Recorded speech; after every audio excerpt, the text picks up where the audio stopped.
الآخر بالآخر يكون بعده الذي قصرت عن رؤيته أبصار الناظرين وعجزت عن نعته أوهام الواصفين ابتدع بقدرته الخلق ابتداءً واخترعهم على مشيته اختراعًا وتعز من تشاء وتذل من تشاء بيدك الخير إنك على كل شيء قدير كل من عليها فان ويبقى وجه ربك ذو الجلال والإكرام الصلاة والسلام على أشرف الأنبياء والمرسلين وخاتم النبيين طه وياسين سيدنا ومولانا حبيب قلوبنا طبيب نفوسنا غوثنا غياثنا مولانا مولا الثقلين محبوب رب المغربين والمشرقين واليسارين إمام القبلتين جد الحسن والحسين بالقاسم محمد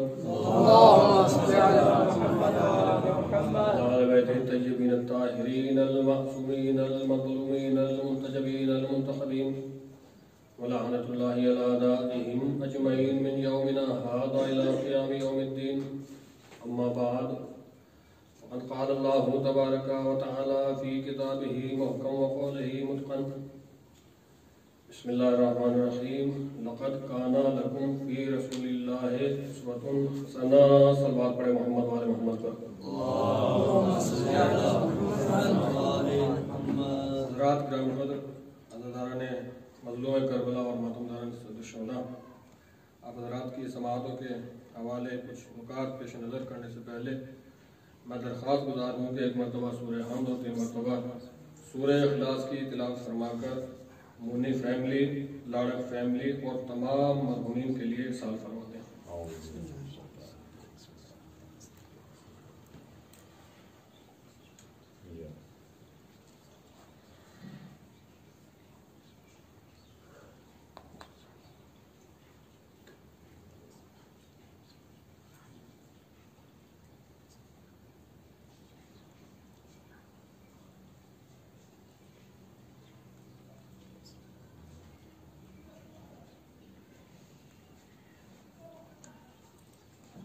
اللهم صل على محمد وعلى محمد ایک اور باوجہ بلند صلوات پڑھیں مل جل کے محمد وعلى محمد پر اللهم صل على محمد وعلى محمد تمام تعریف صلی اللہ علیہ لا شریک کے لیے ہے جو خالق کائنات اور مالک ارض و سما ہے، جو تمام جہان، تمام دنیا، اس پورے یونیورس، پورے ورلڈ کا بنانے والا، اس کو کریٹ کرنے والا ہے۔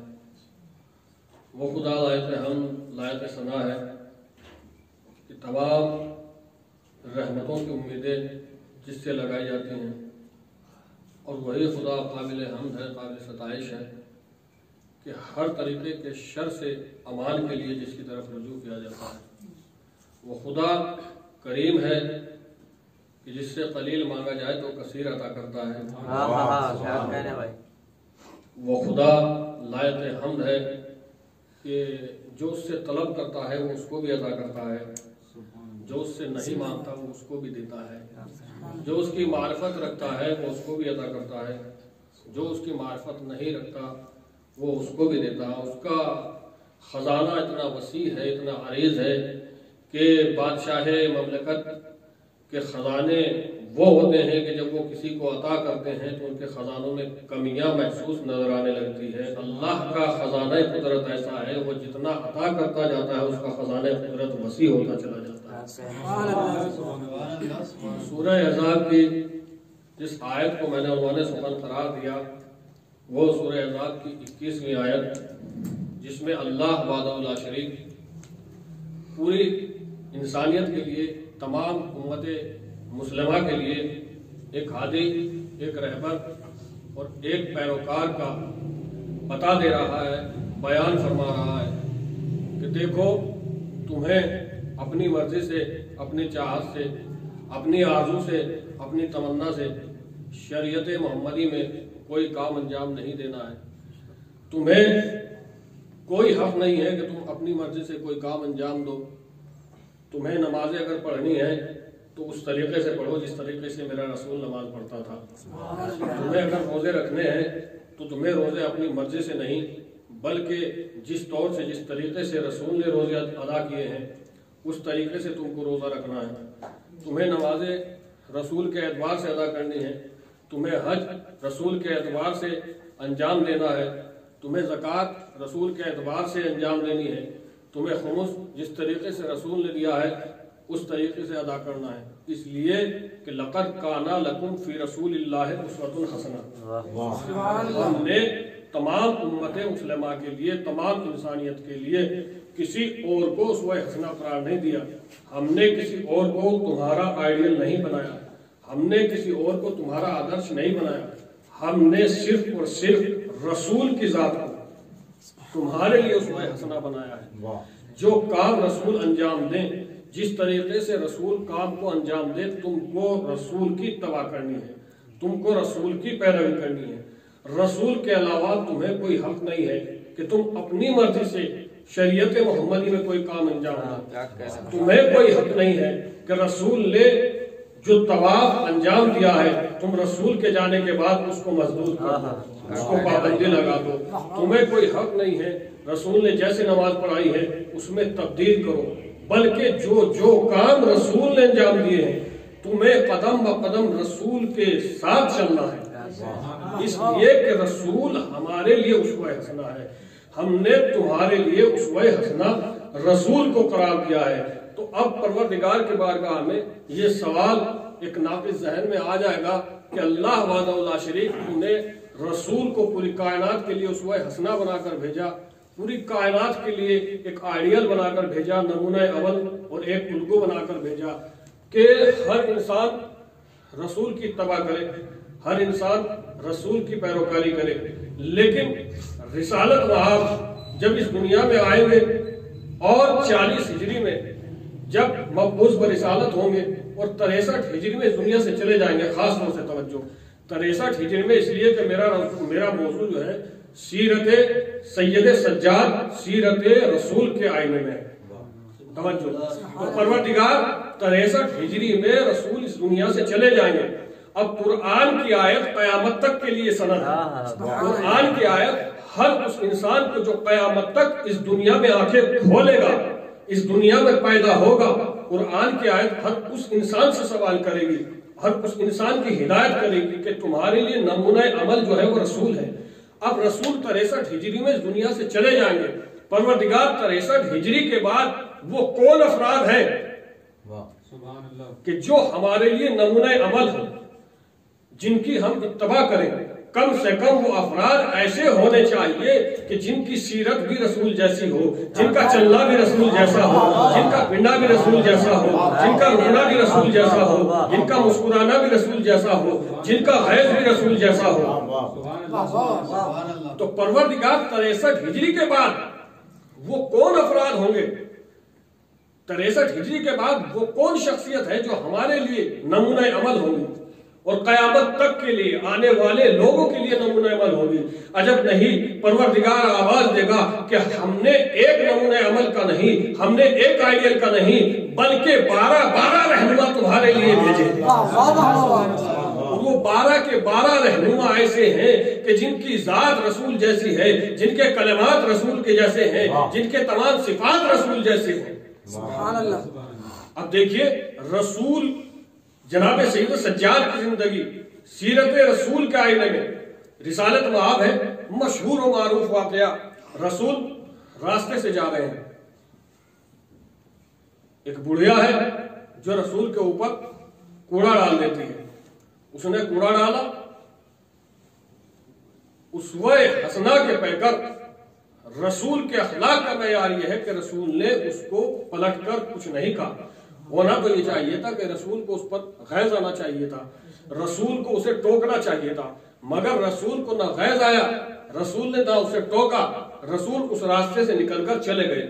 دوسرا دن ہوا, پھر رسول اسی راستے سے جا رہے ہیں, توجہ, پھر رسول اسی راستے سے جا رہے ہیں, پھر رسول کے اوپر کوڑا ڈالا گیا. ہر انسان یہ سوال کر سکتا ہے اور ہر انسان کے ذہن میں سوال آتا ہے کہ بھئی جب ہم کو یہ معلوم ہے کہ اس راستے پر یہ خطرہ لاحق ہے تو کامن سینس کی بات ہے, ہر انسان یہ سمجھتا ہے کہ ہمیں راستہ بدل لینا چاہیے. ہمیں دوسرے راستے سے چلے جانا چاہیے، لیکن مثال کے طور پر میں ابھی اگر یہاں سے آؤں، ہر روز میرا آنا جانا ہو، اور اس راستے سے مجھے کوئی گزند ہو، کوئی خطرہ ہو، کوئی مجھے پریشان کرے، کوئی میرے اوپر پانی ڈالتا رہے ہر دن، تو پہلی بات تو یہ کہ ہمارا اخلاق اتنا نہیں کہ ہم برداشت کریں، فوراً اسے جواب دیں گے۔ پھر دوسرا پہلو یہ ہے کہ ہم راستہ بدلیں گے، لیکن زمانے کی تنگ نظریں ہیں، یہ رسول کی نظر ہے تو بڑی وسعت پذیر ہوتی ہے۔ رسول راستہ بدلنے کے لیے نہیں آیا ہے، راستہ بدلوانے کے لیے آیا ہے۔ رسول راستہ بدلنے کے لیے نہیں آیا، راستہ بدلوانے کے لیے، اس لیے کہ نگاہ رسالت دیکھ رہی تھی کہ ایمان کی لو اس کے دل میں جل رہی ہے۔ اگر میں آج راستہ بدل دوں گا تو یہ کل کلمہ نہیں پڑھ پائے گی۔ سمجھو ہے کہ تیسرا دن ہوا تو کوڑا نہیں ڈالا۔ اب رسول نے معلوم کیا کہ وہ کیا ہوا، جو کوڑا ڈالا کرتی تھی مریض ہو گئی۔ اب اخلاق کا پیکر، اب رسول دیکھیے اس کے پاس جاتے ہیں، وہ گھبرا گئی کہ حالت مرض میں اس سے بدلہ لینے کے لیے آئے ہو؟ کہا نہیں، بدلہ لینے کے لیے نہیں آیا ہوں، میں تیری شفاعت کے لیے آیا ہوں، میں باز پرس کے لیے آیا ہوں۔ اب جیسے ہی اس نے رسول کے اس اخلاق کو دیکھا، اخلاق کو دیکھنے کے بعد فوراً رسول کی رسالت کا اقرار کیا، فوراً اسلام لے کر آ گئی۔ اب دیکھیے کون سا ایسا پیکر ہے جو بالکل یہی سیرت جو رسول کی سیرت ہے، یہی سیرت جو رسول کی سیرت ہے، وہ سید سجاد کی سیرت ہے۔ اس لیے کہ جب ہم نے تاریخ کا مطالعہ کیا تو ہمیں تاریخ میں ملا کہ جناب سید سجاد اپنے گھر سے باہر نکلے، جیسے ہی گھر سے باہر نکلے ساتھ میں امام کے چاہنے والے، امام کے صحابی ہیں، ایک شخص سامنے سے نمودار ہوا اور بے ساختہ اس نے امام کو سب کو شتم کرنا شروع کیا، گالیاں دینا شروع کر دی۔ امام کے چاہنے والوں نے چاہا کہ اس کو مارا جائے، لیکن امام نے ایک مرتبہ اپنے چاہنے والوں کو روکا کہ خبردار تمہیں کوئی حق نہیں ہے اس کے اوپر حملہ کیا جائے۔ ایک مرتبہ امام سید سجاد اس شخص کے پاس آئے، اس سے کہا کہ بھائی یہ بتا تجھے ہوا کیا ہے، کیا تیری کوئی حاجت ہے؟ مجھے اگر حاجت ہے تو حاجت بتا، تیری حاجت روائی کی جائے گی۔ جناب سید سجاد نے اس سے بدلہ نہیں لیا، جناب سید سجاد نے اس کو برا نہیں کہا، جناب سید سجاد کو غیظ نہیں آیا، بلکہ جناب سید سجاد نے ایک چادر منگائی۔ تاریخ بتاتی ہے چادر منگائی اور چادر میں کچھ دینار رکھے اور دینار رکھ کر اس انسان کو دے دیے کہ جا جو تیری حاجت ہے اسے پوری کر۔ یہ شخص حیران ہو گیا کہ یہ کون خدا کا بندہ ہے، میں اسے گالیاں دے رہا ہوں، میں اسے برا کہہ رہا ہوں، لیکن یہ میری مدد کر رہا ہے۔ بے ساختہ اس نے سید سجاد کی خدمت میں کہا میں قسم کھاتا ہوں اس کی جس کی قبضہ قدرت میں میری حیات ہے، تو وہ شخص ہے جو اولاد رسول میں سے ہے۔ وہاں رسالت مآب نے اپنے اخلاق سے کلمہ پڑھوایا، اپنے رسالت کا کلمہ بنوایا۔ یہاں جناب سید سجاد نے اپنی امامت کا کلمہ اپنے اخلاق سے پڑھوایا ہے۔ آج دین اسلام پر عجیب طرح کے طنز ہوتے ہیں کہ اسلام دہشت گرد کا مذہب ہے، اسلام آتنکواد کا مذہب ہے، اسلام تلوار سے پھیلایا گیا ہے، اسلام ظلم سے پھیلا گیا ہے، اسلام تعدی سے پھیلایا گیا ہے، اسلام میں بربریت ہے، اسلام کو تلوار کے زور پر پھیلایا گیا ہے۔ اے کاش تمام دنیا کے لوگ سیرت جناب رسالت مآب اور سیرت سید سجاد کو پڑھ لیتے تو یہ نہ کہتے کہ اسلام تلوار سے پھیلایا گیا ہے۔ اگر سیرت سید سجاد کو پڑھ لیتے تو پتہ چلتا کہ اسلام تلوار سے نہیں پھیلایا گیا ہے بلکہ محبت و پیار سے پھیلایا گیا ہے۔ صلوات پڑھ دیں مل کے محمد والے محمد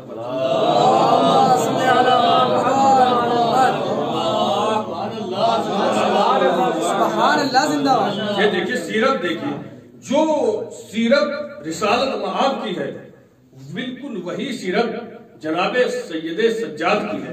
عبادت دیکھیے، عبادت کے معاملہ دیکھیے، عبادت کا مرحلہ دیکھیے۔ رسول کی عبادت ایسی کہ پوری رات رسول عبادت خداوندی میں مصروف رہا کرتے تھے، پوری رات تسبیح و تقدیس خداوند عالم کی بجا لایا کرتے تھے، اور اس قدر عبادت کیا کرتے تھے کہ اللہ کو خود رسول کے لیے کہنا پڑا یا ایھا المزمل قم اللیل الا قلیلا، میرا حبیب آؤ پاؤں پہ ورم آ گیا ہے، ذرا عبادت کم کیجیے۔ میرے حبیب پاؤں پہ ورم آ گیا ہے، عبادت کم کیجیے۔ اور جناب سید سجاد کی عبادت، جناب سید سجاد کی عبادت بھی ایسی ہے کہ ایک ایک رات میں 1000 رکعت نماز پڑھا کرتے تھے۔ توجہ، اور ذوق عبادت اور خوف خدا اتنا تھا کہ روایت میں ملتا ہے کہ جیسے ہی جناب سید سجاد وضو کے لیے پانی لیا کرتے تھے اور ہاتھ میں وضو کا پانی لیا کرتے تو چہرہ متغیر ہو جایا کرتا تھا، چہرہ زرد ہو جایا کرتا تھا۔ کسی نے پوچھا کہ مولا یہ چہرہ زرد ہونے کا سبب کیا ہے؟ تو امام جواب دیتے ہیں کیا تمہیں نہیں پتا کہ میں کس کی بارگاہ میں جا رہا ہوں؟ میں کس کی بارگاہ میں جا رہا ہوں؟ آج ایئر کنڈیشن میں، آج فیسلٹی کے ماحول میں نمازیں پڑھنا بڑا آسان ہے۔ آج کے ماحول میں دین کی تبلیغ کرنا بڑا آسان ہے۔ آج کے ماحول میں لوگوں کو اسلام کی دعوت دینا بڑا آسان ہے۔ آج کے ماحول میں سفر کرتے ہوئے جب ہم یہاں سے نجف سے اسٹے کرتے ہیں شارجہ یا کہیں اور، وہاں پر اسٹے کرتے ہوئے مسجدیں بنی ہوئی رہتی ہیں، مصلی بچھا رہتا ہے، وہاں پر ایئر کنڈیشن رہتا ہے۔ سفر میں نماز پڑھنا آج کے اس ترقی یافتہ زمانے میں بڑا آسان ہے۔ توجہ، لیکن اس وقت کہ جب جناب سید سجاد کے ہاتھوں میں ہتھکڑیاں ہیں، پاؤں میں بیڑیاں ہیں، رسن بستہ ہیں، ایک مصائب و آلام کا، اندوہ اور غم کا مرحلہ ہے، لیکن ایسے ماحول میں بھی جناب سید سجاد نے عبادت خداوندی بالکل اسی طریقے سے انجام دی جس طریقے سے آسانی کے ماحول میں انجام دی جاتی ہے۔ سبحان اللہ، بالکل اسی طریقے سے انجام دی جس طریقے آسانی کے ماحول میں انجام دی جاتی ہے۔ اس لیے کہ جب روز عاشور کا سورج ڈھل گیا اور شام غریبہ آ گئی، اور شام غریبہ کے آنے کے باوجود بھی جناب سید سجاد کے کانوں میں بچوں کی صداؤں آ رہی ہیں، بیواؤں کی دلخراش آوازیں سنائی دے رہی ہیں، تمام کے تمام مصائب و آلام ہیں۔ ایسے مصائب و آلام میں بارگاہ ایزدی میں جو اطمینان کامل کے ساتھ اپنے سر کو بارگاہ رب ایزدی میں رکھ دے اسے سید سجاد کہتے ہیں۔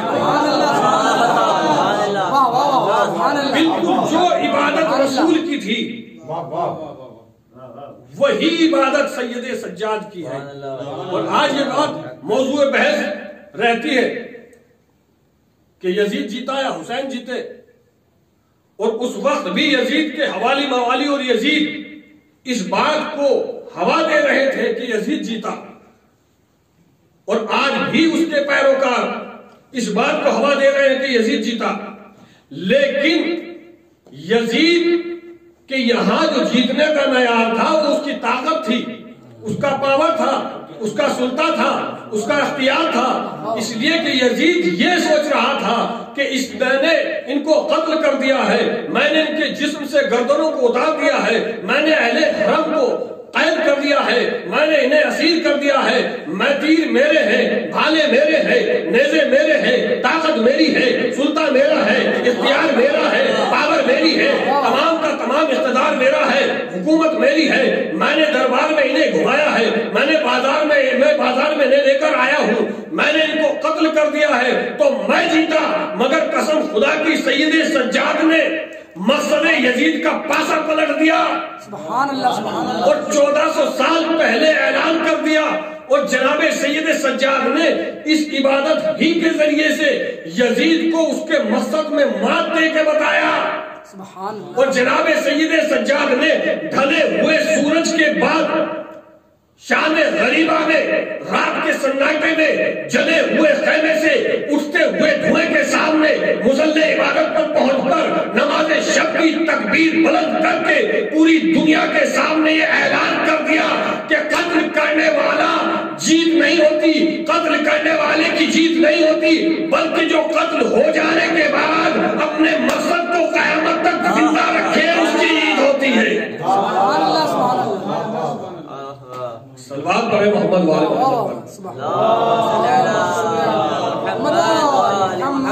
اس طریقے سے رسالت باب نہ مصیبت کے ماحول میں، نہ غم و اندوہ کے ماحول میں، عبادت خدا سے ایک لمحے کے لیے غافل نہیں ہوتے تھے. بالکل اسی طریقے سے، بالکل وہی طرز، وہی انداز جناب سید سجاد کی عبادت کا ہے. سخاوت دیکھیے، سخاوت کیا انداز ہے. رسالت معاب کے در پر جو بھی کوئی آیا ہے رسول کے در سے خالی نہیں گیا ہے. روایت میں ملتا ہے کہ انصاریوں میں سے کچھ لوگ رسول کے پاس آئے اور رسول سے کچھ طلب کیا. رسول کے پاس جو تھا رسول نے انہیں عطا کر دیا. تھوڑی دیر کے بعد انہیں وہی لوگ پھر آئے کہ اللہ کے رسول ہمیں کچھ چاہیے. رسول نے پھر دیا. تھوڑی دیر کے بعد پھر وہ پلٹ کر آئے. رسالت پاک نے کہا کہ جب تک میرے امکان میں ہے، اگر میرے پاس ایک چیز بھی موجود ہوگی تو میں راہ خدا میں اسے عطا کرتا رہوں گا. سبحان اللہ. توجہ ہے. زہری جناب سید سجاد کے خاص صحابی مقروض ہو گئے 500 دینار کے.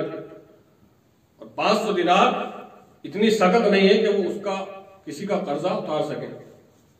خدمت جناب سید سجاد میں آئے اور آنے کے بعد مولا سے کہا کہ مولا میں 500 دینار کا مقروض ہو چکا ہوں اور میرے اندر اتنی سخت نہیں ہے، اتنا پیسہ نہیں ہے کہ میں ان سے قرضے سے سبکدوشی حاصل کر لوں. تو جناب سید سجاد کی آنکھوں سے اشک جاری ہوئے. زہری نے کہا کہ مولا اشک کے جاری ہونے کا سبب کیا ہے؟ کہا زہری میں دیکھ رہا ہوں کہ میرا چاہنے والا مشکل میں گرفتار ہے اور میں تیری مشکل ابھی آسان نہیں کر سکتا. میرے پاس اتنا اثاثہ نہیں ہے کہ میں تیری مشکلات کو آسان کروں. ابھی زہری گھر سے باہر نکلے تھے کہ وہ لوگ جو امام کے مخالف تھے زہری کو تانا دینے لگے، لو یہ ان کو امام مانتے ہیں، ویسے تو ان کے امام اتنی لمبی لمبی باتیں کرتے ہیں کہ ہم زمین سے زیادہ آسمان کے راستوں کو جانتے ہیں، ہم زمین سے زیادہ آسمان کے راستوں کو جانتے ہیں، ہم یہ کرتے ہیں، تمام کی تمام قدرت ہمارے ہاتھ میں ہے، اللہ نے تمام پاور ہمارے ہاتھ میں دی ہے، لیکن اپنے چاہنے والے کو قرض کے لیے 500 دینار نہ دے سکے.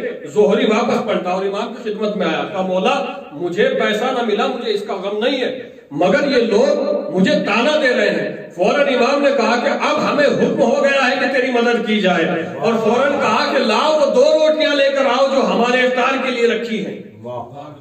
2 سوکھی روٹیاں زہری کو عطا کی. کہا زہری جا لے کر چلا جا، تیری مشکل آسان ہو جائے گی. اب مجھے ایمانداری سے بتائیے، اگر میں کہیں کسی کے پاس جاؤں کہ بھیا میں سفر پہ جا رہا ہوں، انڈیا جا رہا ہوں، میری کچھ مدد کیجئے، مجھے $100-200 کی ضرورت ہے. مثلا میں کسی کے پاس گیا اور انہوں نے مجھے 2 روٹیاں اٹھا کر دے دی، تو کیا ہوگا؟ یا تو میں اس سے وہیں جھگڑا کر دوں گا کہ میں پیسے لینے کے لیے آیا ہوں، آپ مجھے 2 روٹیاں دے رہے ہیں، 2 روٹیوں سے کیا ہوگا؟ یہ اطمینان کامل تھا زہری کا امام پر کہ امام کے گھر سے اگر 2 روٹیاں وہ بھی سوکھی مل رہی ہیں تو یہی 2 روٹیاں میرا بیڑا پار کر دیں گی. 2 روٹیاں لے کر چلا. راستے میں دیکھا ماہی فروش ایک مچھلی بچی ہوئی ہے اس کے یہاں، اس نے 1 روٹی کے بدلے وہ مچھلی لی. کچھ آگے چلا نمک فروش، اس نمک کے بدلے وہ اس روٹی کے بدلے نمک لیا اور مچھلی اور نمک لے کر گھر پہ آیا. اور مچھلی کو جیسے ہی اس نے کاٹا تو مچھلی کے اندر سے 2 موتی نکلے. توجہ، سبحان اللہ. مچھلی کے اندر سے 2 موتی نکلے. چونکہ اہل بیت کے گھر میں بیٹھنے والا تھا، کسی ایرے غیرے کے دیار میں بیٹھتا تو خیال کچھ اور ہوتا. جیسے ہی موتی نمودار ہوئے فوراً زہری کے ذہن میں آیا کہ ان موتیوں کو مچھلی والے کے یہاں دیا جائے، اس لیے کہ میری ملکیت نہیں ہے. فوراً امام کا نمائندہ زہری کے در پر آیا اور کہا کہ زہری اللہ نے ان مچھلیوں کے ذریعے سے تیری مشکل کو آسان کرنے کا ارادہ کیا. سبحان اللہ. تبھی وہ مچھلی والا اور نمک والا روٹیاں لے کر آیا. کہنے لگا کہ یہ روٹیاں لو، یہ سوکھی روٹیاں ہم سے چبائی نہیں جاتی. ادھر امام کے نمائندے نے کہا کہ زہری وہ روٹیاں دے دو، اس لیے کہ اہل بیت کے علاوہ کسی میں ہمت نہیں ہے کہ وہ اس روٹیوں کو چبا سکے، ان روٹیوں کو کھا سکے. اب سوال یہ ہے کہ آج سوال یہ اٹھتا ہے، دیکھیں 2 روٹیاں دی سوکھی اور امام نے 2 سوکھی روٹیوں میں اس کا قرض بھی ادا کر دیا اور اسے مالدار بھی بنا دیا. آج لوگوں میں یہ باتیں ہوتی ہیں بھیا مجلس میں زیادہ خرچ مت کیجئے، مجلسوں میں زیادہ پیسہ مت خرچ کیجئے، آپ غریب ہو جائیں گے، اقتصادی حالات کم ہو جائیں گے۔ تو پتہ چلا امام کے دربار میں خرچ کرنے سے کم نہیں ہوتا، بلکہ جتنا خرچ کیا جاتا ہے اس سے زیادہ مل جاتا ہے۔ اس لیے کہ جب امام کے یہاں سے ملنے والی 2 سوکھی روٹیاں اس کی مشکلات کو آسان کر سکتی ہے، تو امام کے نام پر بٹنے والا تبرک وہ انسان کو گھاٹے اور خسارے کی طرف نہیں لے جاتا، بلکہ اس کے رزق میں برکت کی طرف لے جاتا ہے۔ ایک صلوات پڑھ دیں محمد والے محمد پر۔ عبادت دیکھیے، سخاوت دیکھیے، بلخ کا ایک رہنے والا، امام کا چاہنے والا، ہر سال حج کے لیے جاتا تھا اور تحفے تحائف لے کر جاتا تھا۔ جب حج کے ارکان ادا کر لیتا تھا تو امام کے خدمت میں جاتا تھا، دعا سلام اور زیارت کر کے واپس آ جایا کرتا تھا۔ ایک مرتبہ اس کی بیوی نے کہا کہ تم ہر سال یہ تحفے تحائف لے کر جاتے ہو، کہاں لے کر جاتے ہو، کس کے لیے جاتے ہو؟ کہا کہ میرے امام ہیں، میں ان کے لیے تحفے تحائف لے کے جاتا ہوں۔ کہا ہر سال جاتے ہو مگر آج تک تمہارے امام نے تمہیں کچھ نہیں دیا۔ جیسے اس نے یہ لفظ اپنی زبان سے ادا کیے تو اس کے شوہر نے کہا کہ تو نے کیا کر دیا، تو نے لفظ یہاں ادا کیے ہیں، وہاں میرے امام نے تیری بات کو سن لیا ہوگا، وہاں میرے امام نے تیری بات کو سن لیا ہوگا۔ اب جیسے یہ شخص چلا اور مولا کے بارگاہ میں گیا، حج کے ارکان ادا کیے اور بعد میں امام کی خدمت کو پہنچا، دعا سلام ہوئی، امام نے اس سے کہا جو بلخ کا رہنے والا تھا، امام کا چاہنے والا تھا، کہ آج ہمارے ساتھ کھانا تناول کرنا۔ کہا مولا میں؟ کہا ہاں ہم کہہ رہے ہیں کہ ہمارے ساتھ کھانا تناول کرنا۔ امام نے پانی منگوایا، کہا ہمارے ذرا ہاتھ دھلواؤ۔ اس نے امام نے تشت منگایا اور پانی منگوایا۔ اب یہ جو بلخ کا رہنے والا امام کے چاہنے والا ہے، امام نے کہا کہ ذرا میرے ہاتھوں کو پانی ڈلواؤ۔ اب اس نے امام کے ہاتھوں کو پانی ڈلوانا شروع کیا۔ امام نے ایک مرتبہ کہا کہ دیکھ ذرا تشت کے اندر کیا ہے؟ کہا مولا تشت کے اندر پانی ہے۔ کہا غور سے دیکھ کیا ہے؟ اب جیسے اس نے غور سے دیکھا تو کیا دیکھا؟ کہا مولا یاقوت احمر ہے۔ یاقوت احمر سے پورا تشت بھر گیا۔ امام نے دوسرا تشت منگوایا، پھر ہاتھوں کو پانی ڈلوایا۔ کہا دیکھ تشت کے اندر کیا ہے؟ کہا مولا پانی ہے۔ کہا غور سے دیکھ کیا ہے؟ کہا مولا زمرد اخضر ہے۔ پھر تیسرا تشت منگوایا، کہا دیکھ تشت کے اندر کیا ہے؟ کہا مولا پانی ہے۔ کہا غور سے دیکھ کیا ہے؟ کہا مولا در علیض ہے۔ 3 تشت مولا نے موتیوں سے بھر دیے اور بھر کر کہا کہ جا اپنی بیوی کو لے جا کر دے دینا۔ اس نے ہاتھوں کو جوڑا، مولا میری زوجہ سے غلطی ہو گئی ہے، اسے معاف کر دیجئے۔ امام نے فرمایا کہ نہیں، یہ میری طرف سے ہدیہ ہے، یہ میری طرف سے ہدیہ۔ جیسے ہی اپنے گھر پر گیا، زوجہ کے سامنے وہ موتی پھینک دی اور کہا کہ میں نہیں کہتا تھا کہ یہاں تیری زبان سے الفاظ صادر ہوں گے، وہاں میرا امام کے الفاظوں کو محسوس کر لے گا۔ اب جیسے ہی اس نے یہ عمل سنا، یہ بات سنی، فوراً ایمان کی محبت میں گرویدہ ہو گئی کہ کون ایسا شخصیت، کون اتنی باوقار شخصیت ہے کہ میں بھی اس کی زیارت کرنا چاہتی ہوں، اگلے سال میں بھی تیرے ساتھ حج میں چلوں گی۔ جب اگلا سال آیا تو یہ بھی اپنے شوہر نامدار کے ساتھ گئی اور راستے میں کسی بیماری سے ملق ہوئی اور اس کا انتقال ہو گیا۔ اب اس نے اپنی بیوی کو وہیں خیمے میں چھوڑا اور مولا سید سجاد کے پاس گیا۔ کہا مولا میری بیوی آپ کی زیارت کی مشتاق تھی اور وہ آپ کی زیارت کے لیے اس وقت اس سال آنا چاہ رہی تھی، وہ آ رہی تھی اور راستے میں اس کا انتقال ہو گیا۔ امام سید سجاد نے 2 رکعت نماز پڑھی اور نماز پڑھنے کے بعد اس سے کہا کہ جا اپنی بیوی کو لے کر آ، جا بیوی کو لے کر آپ۔ جیسے ہی یہ شخص پہنچنے کے بعد کیا دیکھا کہ بیوی زندہ و جاوید بیٹھی ہے۔ ایک مرتبہ وہ صفات گنوانے لگی کہ جب ملک الموت میرے روح قبض لے کر کے چلا گیا، ایک شخص آیا، نورانی چہرہ تھا، سجدے کا نشان تھا، تمام کی تمام وہ صفات گنوائی جو سید سجاد کی تھی۔ اب چاہنے والے نے کہا تو جو صفات گنوا رہی ہے وہ صفات تو میرے مولا سید سجاد کی صفاتیں ہیں۔ سبحان اللہ، زندہ باد، وہ صفات تو میرے مولا سید سجاد کی ہیں۔ اب جیسے ہی زوجہ کو لے کر امام کی خدمت میں آیا اور جیسی زوجہ نے امام کی زیارت کی فوراً چلا کر کہا خدا کی قسم یہی وہ شخص ہے جس نے ملک الموت سے میری زندگی عطا کرائی ہے. سبحان اللہ سبحان اللہ. اور امام کے قدموں میں گر گئے. ایک صلوات پڑھے محمد وآل محمد پر. اللہم صلی علی محمد وآل محمد. یہ ہے سیرت سید سجاد، سیرت رسول کے آئینے میں. دیکھیے آئینے کی خاصیت یہ ہوتی ہے کہ آئینہ جو سامنے والے کے شخصیت کے اندر ہوتا ہے بالکل وہی دکھاتا ہے. اگر چہرہ کالا ہے تو آئینہ گورا نہیں دکھائے گا، اگر چہرہ داغدار ہے تو چہرہ کو آئینہ داغدار دکھائے گا، اگر چہرے پہ ادھر نشان ہے تو آئینہ نشان ادھر نہیں دکھائے گا بلکہ ادھر ہی دکھائے گا. یعنی بالکل صاف اور شفاف چیزیں جو جیسا ہوتا ہے، جسے کہتے جائے دودھ کا دودھ اور پانی کا پانی، جو کرنے والا ہوتا ہے وہ آئینہ ہوتا ہے. اور جناب سید سجاد کی سیرت بھی بالکل ویسی ہی سیرت ہے جیسی جناب رسالت مآب کی سیرت ہے. نماز رسالت مآب جیسی، عبادت رسالت مآب جیسی، سخاوت رسالت مآب جیسی، شجاعت رسالت مآب جیسی، خطابت رسالت مآب جیسی، تمام کے تمام ارکان رسالت مآب جیسے. سخاوت کا یہ عالم، بس میں مسائل کی طرف آ رہا ہوں. سخاوت کا یہ عالم ہے کہ جناب سید سجاد رات کے ماحول میں، رات کے اندھیرے میں غریبوں، بیواؤں، مسکینوں کی مدد کرتے ہیں. اور مدد کرنے کا انداز یہ ہے کہ رات کے ماحول میں جب تک الباب کرتے ہیں چہرے پر نقاب ڈال لیتے ہیں یا سامنے والے سے چہرہ چھپا لیتے ہیں. کہیں ایسا نہ ہو کہ دن کے اجالے میں شخص جس کی میں مدد کر رہا ہوں یہ مجھ سے آنکھیں ملاتا ہوا شرمساری محسوس کرے. اور اس بات جب امام سید سجاد مدد کیا کرتے تھے، لوگ خود امام سید سجاد سے شکایت کیا کرتے تھے کہ زین العابدین ہیں، علی بن الحسین حسین کے بیٹے ہیں، ان کے پاس مال و دولت، لیکن وہ ہماری مدد نہیں کرتے. امام یہ بات سنتے تھے لیکن کبھی کسی سے گلہ شکوہ نہیں کیا، مدد کرتے تھے اور گھر آ جاتے تھے. اس بات کا خلاصہ اس وقت ہوا جب جناب سید سجاد دنیا سے چلے گئے اور غسل امام سید سجاد کو دیا جانے لگا تو کیا دیکھا؟ امام کی پشت پر ایک نشان بنا ہوا ہے. امام سے معلوم کیا کہ یہ نشان کیسا ہے؟